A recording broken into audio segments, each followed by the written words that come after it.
ನೋಡಿ, ಜಾತಿ ಜನಗಣತಿ ವರದಿ ಇದೆಯಲ್ಲ, ಇದು ಸಿದ್ದರಾಮಯ್ಯನವರ ಸರ್ಕಾರಕ್ಕೆ ಬಿಸಿ ತುಪ್ಪವಾಗಿ ಪರಿಣಮಿಸ್ತಾ ಇದೆ.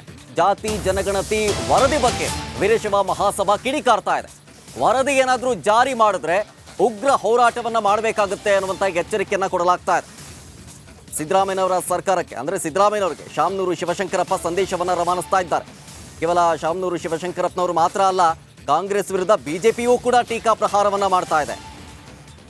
ಈಗ ಕೊಟ್ಟಿರುವಂತಹ ವರದಿ ಯಾರದ್ದು ಅಂಥೇಳಿ ಮಾಜಿ ಸಿಎಂ ಬಸವರಾಜ ಬೊಮ್ಮಾಯಿ ಅವರು ಪ್ರಶ್ನೆ ಮಾಡ್ತಾ ಇದ್ದಾರೆ. ಈಗ ಬಂದಿರೋ ವರದಿ ಕಾಂತರಾಜು ಆಯೋಗದ ಅಥವಾ ಜಯಪ್ರಕಾಶ್ ಹೆಗಡೆ ಅವರದ್ದ ಅನ್ನುವಂಥ ಪ್ರಶ್ನೆಯನ್ನ ಮಾಡ್ತಾ ಇದ್ದಾರೆ. ಇದೆಲ್ಲ ಚುನಾವಣಾ ಗಿಮಿಕ್ ಅಂತ ಹೇಳಿ ಬೊಮ್ಮಾಯಿ ಕಿಡಿಕಾರ್ತಾ ಇದ್ದಾರೆ. ಒಂದು ರೀತಿಯಾಗಿ ಇವೆಲ್ಲವನ್ನು ನೋಡ್ತಾ ಇದ್ರೆ ಜಾತಿ ಜನಗಣತಿ ವರದಿ ಸಿದ್ದು ಸರ್ಕಾರಕ್ಕೆ ಬಿಸಿ ತುಪ್ಪವಾಗಿ ಪರಿಣಮಿಸಿದೆ ಅಂತಂದ್ರೆ ಸುಳ್ಳಾಗಲ್ಲ. ಜಯಪ್ರಕಾಶ್ ಮೊಟ್ಟ ಮೊದಲು ಇವತ್ತು ಸರ್ಕಾರಕ್ಕೆ ಕೊಟ್ಟಿರುವಂಥ ವರದಿ ಕಾಂತರಾಜ್ ವರದಿನ ಜಯಪ್ರಕಾಶ್ ಹೆಗಡೆ ವರದಿನ, ಇದು ಭಾಳ ಸ್ಪಷ್ಟವಾಗಿ ಸರ್ಕಾರ ತನ್ನ ಆಜ್ಞೆಯಲ್ಲಿ ಕಾಂತರಾಜ್ ಅವ್ರಿಗೆ ಮಾಡೋಕ್ಕೆ ಹೇಳಿದರು. 146 ಕೋಟಿ ಖರ್ಚು ಅವತ್ತಿನ ಬಜೆಟ್ನಲ್ಲೇ ಪೂರ್ತಿ ಆಗಿದೆ. 2018ರಲ್ಲಿ ಅವರು ವರದಿ ಸಿದ್ಧವಾಗಿ ಕೊಟ್ಟಿದ್ದರು.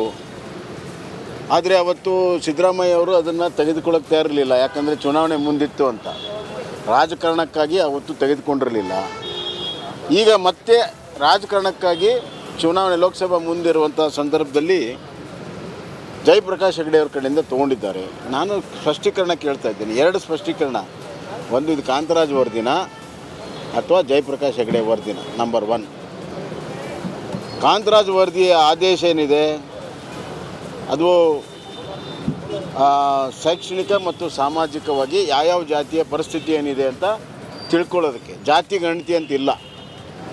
ಯಾಕಂದರೆ ಜಾತಿ ಗಣತಿ ಯಾರು ಮಾಡಬೇಕನ್ನುವಂಥ ವಿಚಾರ ಸುಪ್ರೀಂ ಕೋರ್ಟಲ್ಲಿದೆ.